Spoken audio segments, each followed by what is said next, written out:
Chegamos ao último capítulo de Daniel, o fim da história humana. Como terminará a história do planeta Terra? Como vai terminar? É o que nós vamos aprender hoje.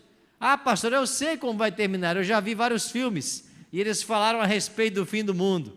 Bom, eles falaram, mas eles falaram com base na ficção, com base em teorias, não falaram com base na palavra de Deus. Hollywood, lançou vários filmes falando sobre o fim do mundo, cada um deles apresentando a sua interpretação. Aqui tem um outro filme que não está aqui, chamado 2012. Quem assistiu 2012? Assistiu, né? Quando é que o mundo terminaria? 21 de dezembro de 2012, lembra? Aí o mundo não acabou, né? Eu fui e casei logo depois, né? O mundo ia acabar dia 21, eu casei dia 26, eu dei 5 dias de prazo, não acabou mesmo. Falei, vamos continuar povoando a terra.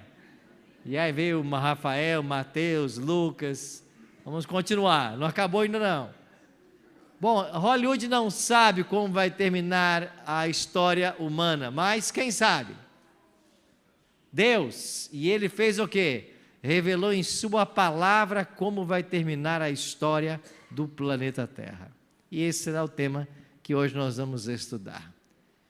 Mas antes, porém, de avançarmos, quero convidar você a nós fazermos mais uma oração e pedir a bênção de Deus para o estudo do seu livro sagrado, Daniel capítulo 12. Vamos concluir nossa série com esse capítulo especial. Vamos orar? Feche seus olhos. Nosso Pai Celeste, muito obrigado por estarmos juntos nessa noite para estudarmos o Teu livro sagrado.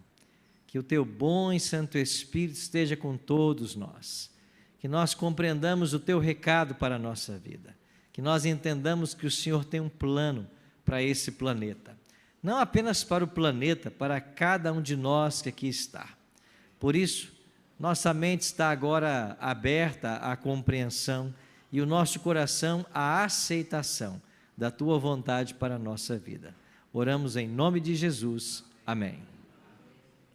Daniel capítulo 12 trata dos últimos eventos da história do mundo antes do estabelecimento do eterno reino de Cristo, que é o quinto reino da profecia, aquele reino representado por uma pedra que foi arrancada sem auxílio de mãos e atingiu os pés da estátua, esmiuçando o ferro, o barro, a prata, o ouro. Bom, isso vimos lá no capítulo 2, está lembrado? No capítulo 2 estudamos. E no capítulo 12, nós temos agora os últimos eventos da história humana. Daniel escreveu assim: nesse tempo, que tempo é esse? Se você voltar a sua Bíblia para o capítulo 11, verso 40, aqui vai falar assim: no tempo do fim. Então o capítulo 11, verso 40, começou a falar do tempo do fim. E o capítulo 12 diz assim: nesse tempo, ou seja, no tempo do fim, se levantará quem? Miguel. Quem é Miguel, amigos? É Jesus. Ele vai se levantar. Ele é o grande príncipe, o defensor dos filhos do teu povo. Nesse tempo, no tempo do fim, se levantará Miguel.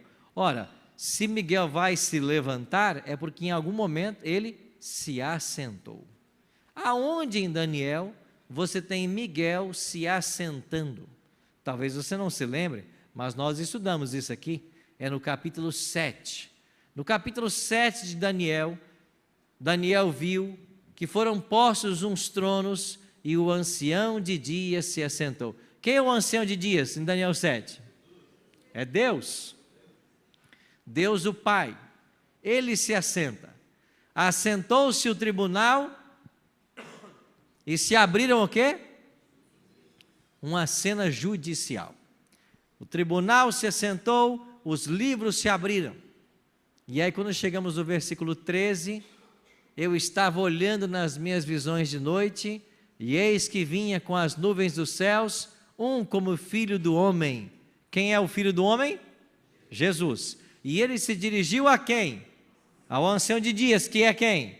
Deus. E o fizeram chegar até ele. Então veja, em Daniel capítulo 7, Jesus é levado à presença do Pai, eles se assentam, assentou-se o tribunal, abriram-se os livros. Que livros? Os livros de registro, os livros que contêm a história de cada ser humano, os seus atos, pensamentos e palavras. Lembra que Jesus falou assim? Que no dia do juízo todo ser humano vai dar conta até de qualquer palavra frívola que sai da boca. Então um tribunal se assentou. Estas cenas que estamos vendo aqui, elas são alusivas ao ano 1844. É aí que Jesus vai à presença do Pai, e então os livros são abertos e começa o juízo. Então, a Bíblia nos fala a respeito de um ministério de Jesus em duas fases. Vamos recapitular. Está lembrado que no santuário tudo apontava para Jesus? Os animais que morriam apontavam para Jesus. O trabalho do sacerdote apontava para Cristo. O trabalho do sumo sacerdote apontava para Cristo. A obra era centralizada nele. O santuário era o evangelho em símbolos. Quando Jesus morre na cruz, ele está cumprindo a tipologia dos animais que morriam. E quando Jesus, no ano 31, ele ressuscita no domingo e vai ao céu, ele começa o trabalho de advogado. Nesta função, ele está cumprindo o papel tipológico do sacerdote, que era o advogado lá em Israel. Lembra que quando um israelita pecava, ele vinha até o santuário, trazia um animal, e na presença do sacerdote, ele confessava o seu pecado? O sacerdote era quem recebia o pecador, era o advogado. O pecador não podia entrar no santuário, o pecador não podia ir lá dentro do santuário, porque lá só entrava o sacerdote. Então o pecador era recebido pelo sacerdote, que o orientava a matar o animal, depois pegava o sangue do animal, entrava no santuário e lá, no altar de incenso, ele colocava o sangue nos chifres do altar de incenso, que ficava exatamente diante do véu que separava o santo do santíssimo. Ou seja, o lugar mais próximo que o sacerdote podia ir até o Shequiná era ali, antes do segundo véu. Então ele era o advogado do pecador. Ele entrava lá no lugar do pecador. Por isso João escreveu assim, 1 João 2,1: Filhinhos meus, estas coisas vos escrevo para que não pequeis. Todavia, se alguém pecar, nós temos o quê? Um advogado, aonde? Junto ao Pai. Quem é ele? Jesus Cristo, o justo. Então João ensinou que Jesus é o nosso advogado. Ele começou esse ministério sacerdotal de advogado a partir da ressurreição no ano 31. Agora, em algum momento, ele deveria cumprir a função tipológica do sumo sacerdote. O sumo sacerdote entrava em cena no 10º dia do 7º mês, que era o dia da expiação, era o dia do juízo lá em Israel. E quando chegamos ao ano 1844, no dia da expiação, que caiu no dia 22 de outubro, Cristo então transpõe o segundo véu para começar o seu trabalho de sumo sacerdote. São as cenas do capítulo 7 de Daniel que nós acabamos de ler. Ele vai até o ancião de dias, o tribunal se assenta e o juízo começa. Por quê? Porque agora ele está na função de sumo sacerdote. O juízo tem que começar. Então Cristo, ele vai para o santuário e ele se assenta. 1844. Agora no capítulo 12, ele se levanta. E se ele se levanta, é por quê? Porque o juízo terminou. Então agora vamos começar a viajar para o futuro, para o dia em que Jesus deixará o santuário celestial. Quando ele deixar o santuário, terminado o julgamento do ser humano, de todos os seres humanos, o que vai acontecer? Apocalipse 15:8 diz assim: o santuário se encheu de fumaça, procedente da glória de Deus e do seu poder, e ninguém podia penetrar no santuário, enquanto não se cumprissem os 7 flagelos dos 7 anjos. Quando Jesus termina o juízo, ele sai do santuário, ele se levanta, o santuário se enche de fumaça e ninguém pode entrar no santuário até que as 7 pragas sejam derramadas sobre a terra. Pastor Arildo, que história é essa de 7 pragas? São 7 pragas que vão cair sobre esse planeta. Em casa, dê uma olhadinha em Apocalipse 16. Lá estão as 7 pragas. 7 pragas cairão sobre quem? Sobre os ímpios, sobre as pessoas que não amaram a Jesus. Cairão sobre as pessoas que não se entregaram a Cristo, mas escolheram o mundo. Mas vai ter um outro evento também. Que outro evento nós teremos? Voltemos para Daniel 12:1.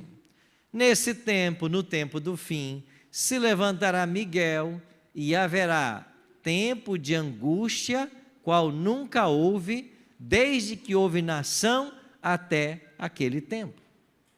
Quer dizer que quando Jesus deixar o santuário celestial, também vai começar um tempo de angústia. O profeta Jeremias, no capítulo 30, chama esse tempo de angústia de Jacó. Olha o que ele diz: assim diz o Senhor, ouvimos uma voz de tremor e de temor e não de paz. Perguntai, pois, e vede se acaso um homem tem dores de parto. Porque vejo, pois, a cada homem com as mãos na cintura, como a que está dando à luz. E por que se tornaram pálidos todos os rostos? Ah, que grande é aquele dia, e não há outro semelhante. É tempo de angústia para Jacó, ele, porém, será livre dela. Então, o tempo de prova que vai começar nesse planeta, quando Jesus deixar o santuário, é chamado também de angústia de Jacó. Então, aqui você tem 2 eventos. Quando Jesus deixar o santuário, as pragas começarão a cair sobre os perdidos, e os salvos mergulharão naquilo que nós chamamos de angústia de Jacó. Então só tem 2 caminhos. Se estivermos perdidos, passaremos pelas pragas e seremos destruídos. Se estivermos salvos, passaremos pela angústia e seremos salvos. Porque o próprio texto que fala da angústia diz assim: mas o Senhor o livra dela. Não foi isso que a gente viu aí? Deixa eu voltar ao verso. Aí está. O Senhor, ele, porém, será livre dela. Então, no mesmo verso que fala da angústia, já há uma promessa de que nós seremos libertos dessa angústia. Então, todo ser humano vai ter que passar por um caminho ou outro. Ou vai enfrentar as 7 pragas, ou enfrentará a angústia de Jacó. Qual que você quer? Tem gente que ficou quieto, né? Quer nada, né? Tem que escolher um dos 2. Qual que você quer? É a angústia de Jacó. Porque se você não passar pela angústia, você está perdido. Literalmente. Pois bem, agora vem a pergunta. Quais os elementos que levaram Jacó a angustiar-se? E que paralelo é esse que a Bíblia faz entre a angústia de Jacó, lá em Gênesis 30 ou 33, com a angústia que os salvos vivenciarão no tempo final? Vamos ver pelo menos 4 elementos. Primeiro, Jacó se angustiou porque ele não tinha certeza do perdão divino. Você conhece a história. Jacó enganou seu irmão, roubou-lhe o direito de primogenitura, depois enganou seu pai, recebeu todas as bênçãos que Isaac tinha para Esaú, né? Não para ele. Ele agora fugiu, foi habitar numa terra distante, e agora ficou sabendo que Esaú estava vindo contra ele com 400 soldados.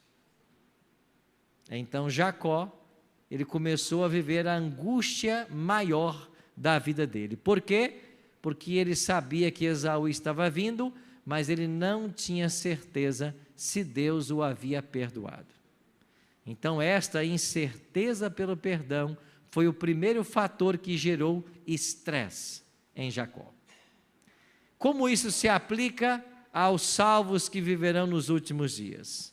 A palavra de Deus diz, Mateus 9,12, Jesus ensinou assim: e perdoa-nos as nossas dívidas, assim como nós temos perdoado a quem? Aos nossos devedores. Então, para você ter o perdão divino, tem uma condição. Qual é a condição? Você tem que perdoar aquele que te ofende. Perdoe as nossas dívidas, assim como nós perdoamos aos nossos devedores.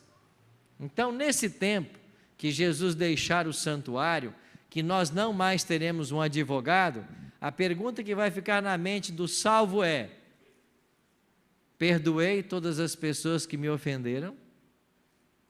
Confessei todas as minhas faltas e pecados a Deus? Ou será que eu esqueci de confessar algum pecado? Porque se esqueceu, agora você não mais tem um advogado no santuário. Então é esta incerteza do perdão divino que vai começar a provocar o que a Bíblia chama de angústia de Jacó. Qual é o segundo elemento paralelo? O medo da morte. Jacó teve tanto medo de morrer que ele pegou um monte de presentes e começou a enviar para que eles entregassem para Esaú. Entreguem esses presentes para o meu irmão. Digam para ele que eu sinto muito. Digam para ele que eu me arrependi. Digam para ele que eu tenho família, tenho filhos. E ele foi tentando apaziguar a ira do irmão, que vinha se aproximando com os seus 400 soldados. Ele teve medo de morrer. Nesse tempo do fim, os salvos também temerão sua morte. Por quê? Porque em Apocalipse 13:15, fala-nos de um decreto que vai ser expedido, aonde os sinceros filhos de Deus serão declarados réus de morte. Olha o que diz o Apocalipse: e foi-lhe dado comunicar fôlego à imagem da besta, para que não só a imagem falasse, como ainda fizesse morrer quantos não adorassem a imagem da besta. Você já imaginou o que é viver ameaçado de morte? Eu não sei se alguém aqui já passou por situação similar, mas já imaginou o que é você viver sabendo que aí fora tem alguém que quer matar você? Como alguém pode ter paz numa condição desta? Pois nesse tempo do fim, haverá um decreto que vai autorizar a qualquer cidadão a tirar a vida desses seguidores de Cristo. Por quê? Porque eles escolheram não adorar a besta, mas adorar a Deus. E todos aqueles que não adorarem a besta, esse poder antagônico a Cristo, finalmente serão declarados réus de morte. Então, haverá um decreto de morte contra aqueles que são leais à palavra do Senhor. Mas não se preocupe, porque esse decreto, ainda que seja emitido, ainda que as pessoas sejam autorizadas a tirar a vida dos fiéis seguidores de Cristo, nenhum deles morrerá. Amém? Por que não? Porque quando sai o decreto de morte, Jesus já deixou o santuário. Os salvos não sabem, mas eles já estão selados. E após Cristo deixar o santuário, os salvos não mais morrem. Então, finalmente, esse decreto de morte não vai matar nenhum salvo. Então, nós não precisamos temer. Mas por que vamos nos angustiar então? Porque nós não saberemos se estamos salvos ou não. É por isso que haverá angústia, entendeu? Terceiro elemento, em paralelo com Jacó. Jacó temeu pelo bem-estar dos seus amados. Nessa ocasião, Jacó já tinha os seus 13 filhos, 12 homens e uma menina chamada Diná. Ele temeu que os seus filhos sofressem por um erro que ele havia cometido. E nesse tempo final, a palavra de Deus diz Estarão 2 no campo, um será tomado e deixado o outro. 2 estarão trabalhando no moinho, uma será tomada e deixada a outra. Portanto, vigiai, porque não sabeis em que dia vem o vosso Senhor. Jesus contou esse sermão, ou deu esse ensino, para mostrar para mim e para você que pessoas próximas poderão ser salvas ou não. O casal, o esposo pode se salvar e a esposa não, ou vice-versa. Então Jesus está falando para nós de que o marido não pode salvar a esposa, nem a esposa salvar o esposo. Você não pode salvar seu filho, nem o seu filho salvar você. A gente pode fazer tudo o que estiver ao nosso alcance para ajudar, mas finalmente salvação é individual. A pessoa tem que escolher a salvação. Você pode dar todo o apoio que você puder. Você pode ajudar a pessoa da melhor maneira possível, mas se a pessoa não escolher ser salva, ninguém pode salvá-la, nem Deus, que é onipotente. E como não saberemos aonde estarão todos os nossos queridos? Se estão bem, se não estão? Se aceitaram os decretos dos homens ou não? Então haverá um estresse pela incerteza do bem-estar dos nossos amados. E finalmente, um quarto ponto: provações e lutas. Naquela noite, Jacó lutou com Deus literalmente. Tanto é que Deus muda o nome de Jacó naquela noite para Israel. E Deus muda o nome e dá a seguinte justificativa: vou mudar o seu nome de Jacó enganador para Israel, porque você lutou com Deus e prevaleceu. Então Jacó se agarrou à promessa divina, lutou com Deus. Isso aponta para um tempo em que os salvos também passarão por lutas e provas, e teremos que lutar com o Senhor pela fé. O autor de Hebreus, falando sobre o período de prova desse momento, ele relembra como foi a história dos heróis da fé do passado. Paulo escreveu assim: foram apedrejados, provados, cerrados pelo meio, mortos a fio de espada, andaram peregrinos, vestidos de peles de ovelhas e de cabras, necessitados, afligidos, maltratados. E ele abre um parêntese: homens dos quais o mundo não era o quê? Digno. Errantes pelos desertos, pelos montes, pelas covas, pelos antros da terra. O povo de Deus sempre na história foi um povo que sofreu perseguições. Quando eu leio esse texto, a expressão pelas covas, sabe qual é o significado? Cristãos que viveram em covas, em cemitérios, para manter sua liberdade religiosa. Eu fui a Roma e visitei lá as catacumbas de São Calixto. Existem lá nessas catacumbas verdadeiros túneis, e ali muitos cristãos moraram por muito tempo, fugindo das perseguições do Império Romano. Você consegue andar por dentro desses túneis, dentro do cemitério de São Calixto. Os cristãos ali moraram por anos, fugindo do Império Romano e de suas perseguições. Os ermos, os antros da terra, fala dos locais mais isolados que você imaginar. Eu também fui visitar a casa de um povo leal a Deus na Idade Média, chamados valdenses. Lá no norte da Itália, sul da França, e lá nos Alpes, você vai visitar ali as terras de Agrongona. E lá, naquelas regiões frias, esse povo se abrigava, cultivava cada pedaço de solo que eles tinham nas montanhas. Para quê? Para manter sua liberdade religiosa e viver longe das perseguições papais da Idade Média. Homens dos quais o mundo não era digno. Os salvos também no tempo do fim passarão por provas similares.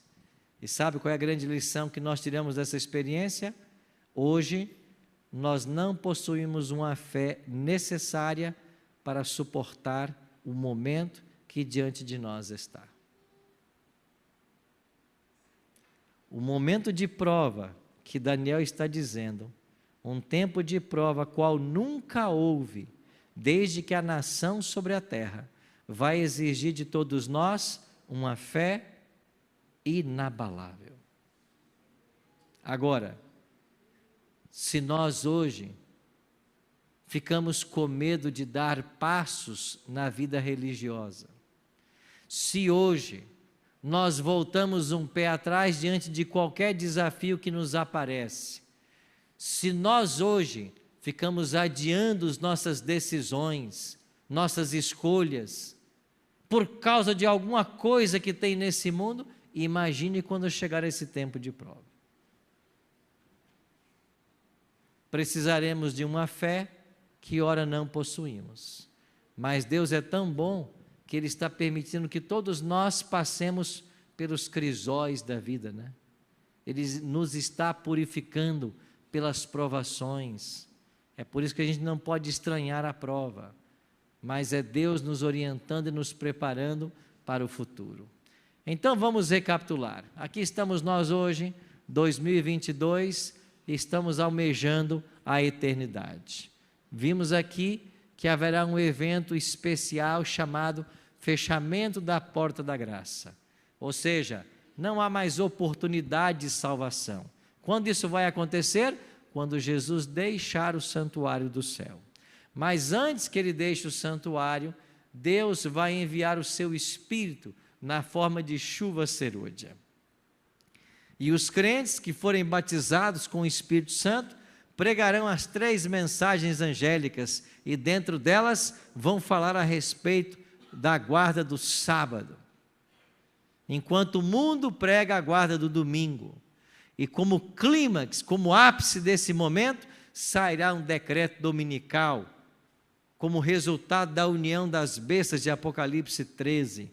E o mundo inteiro será agora conclamado a repousar e santificar o primeiro dia da semana. Sabe o que eu fico imaginando?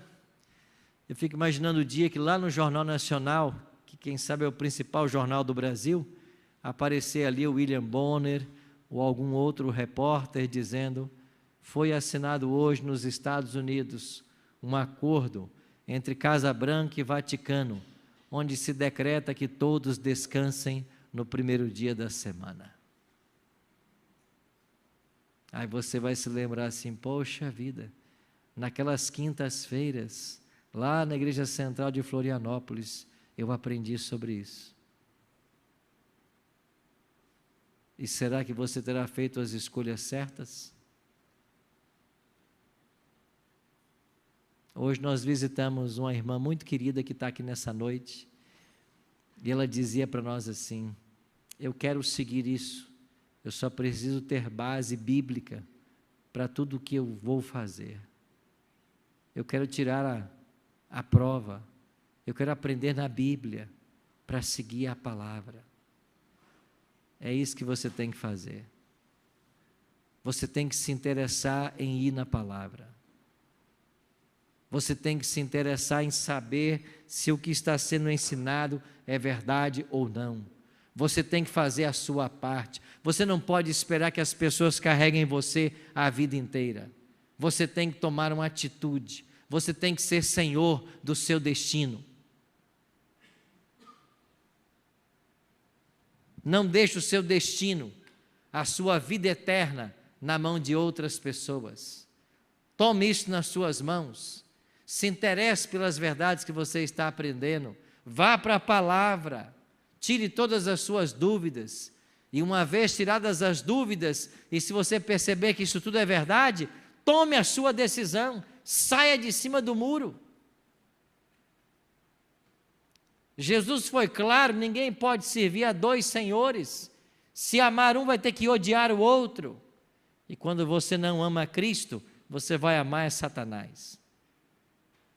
Não, pastor, eu não amo o diabo. Ama. Pode não amar de boca, pode não amar de palavra, mas ama de atitude. porque passa a seguir o que ele orienta. Porque se você não segue a vontade de Deus, você segue a vontade de quem? Do inimigo dele. Não tem uma terceira via, não tem um terceiro caminho. A Bíblia não fala de um terceiro caminho. São as ovelhas e os cabritos, o trigo e o joio. O caminho estreito e o caminho largo. Não tem uma terceira via.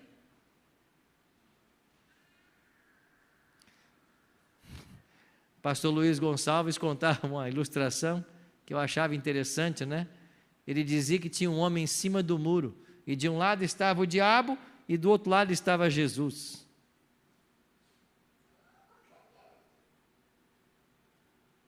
E o diabo ficava assim: vem para o meu lado, desce, vem para cá. E Jesus ficava quieto do outro lado. O homem perguntou assim: Jesus, você não vai se esforçar por mim? Não vai lutar por mim?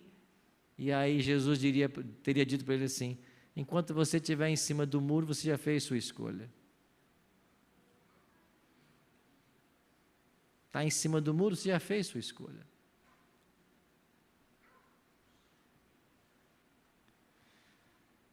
Amigos, nós temos tantos eventos extraordinários para acontecer, temos tanta coisa a aprender. Não delegue sua salvação.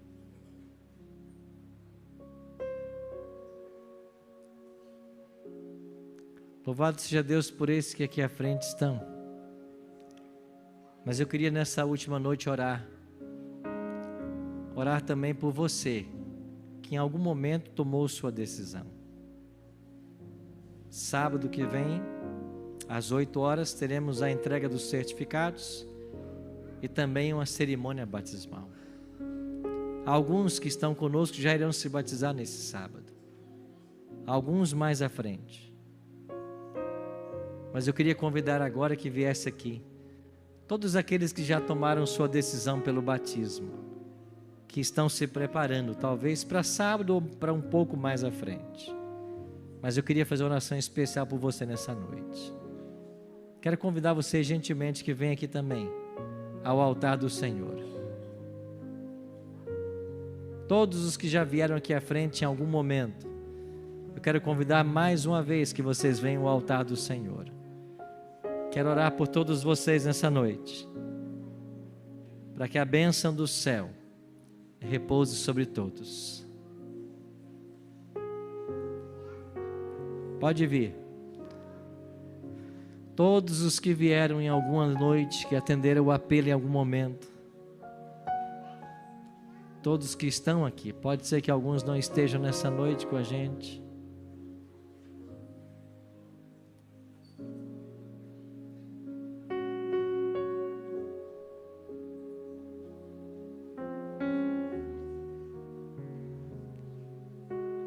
Eu quero orar com vocês agora, e eu vou pedir um favor a vocês. Depois que nós terminarmos a oração, tem um grupo de amigos que quer conferir só alguns dados de vocês, alguns detalhes que talvez faltem. Então não saiam, não voltem para os assentos antes de falar com eles. Eu já vou convidá-los que venham aqui já para agilizar o processo. Os pastores também estão aqui. Nós precisamos só de alguns dados que talvez nos faltem. Quero convidar você a ficar de pé agora para nós orarmos. Nós vamos encerrar nosso culto dessa noite. Lembrando que no próximo sábado, às 8 da noite, estaremos aqui por uma linda cerimônia de entrega de certificados e também de batismo. Convide seus familiares para que eles venham também. Será uma bonita cerimônia. Vamos orar. Pai Santo, muito obrigado porque o Teu Espírito tem trabalhado de forma maravilhosa em tantos corações. Obrigado, Senhor, porque ao longo dessas 12 semanas pudemos estudar mais da Tua Palavra. Vimos como o Senhor tem a história em Tuas mãos, desde o passado até o futuro. Como o Senhor está coordenando todos os eventos para a felicidade do Teu povo. Obrigado porque quando terminamos o capítulo 12 de Daniel, nós vemos o estabelecimento do reino de Cristo. Nós vemos a recompensa sendo dada aos salvos. E por isso nós te louvamos. Porque assim como a tua palavra já se cumpriu no passado, certamente ela se cumprirá nos anos vindouros. E nós queremos fazer parte desse movimento, que haverá de passar pela angústia de Jacó, mas estará diante do Senhor para a tua volta. Por isso, Pai, cuida de todos nós. Queremos orar em especial por esses que aqui à frente vieram, tomando hoje sua decisão, ou outro dia se decidiram, mas eles estão aqui à frente. Desejosos, Pai, de passarem por o santo batismo e de terem seus nomes também escritos no livro da vida lá nos céus. Nossa oração é que Tu possas guardar e proteger a cada um deles, e a nós também, que um dia fomos batizados, até que o Senhor volte para nos buscar a todos. É a nossa oração, em nome de Jesus. Amém.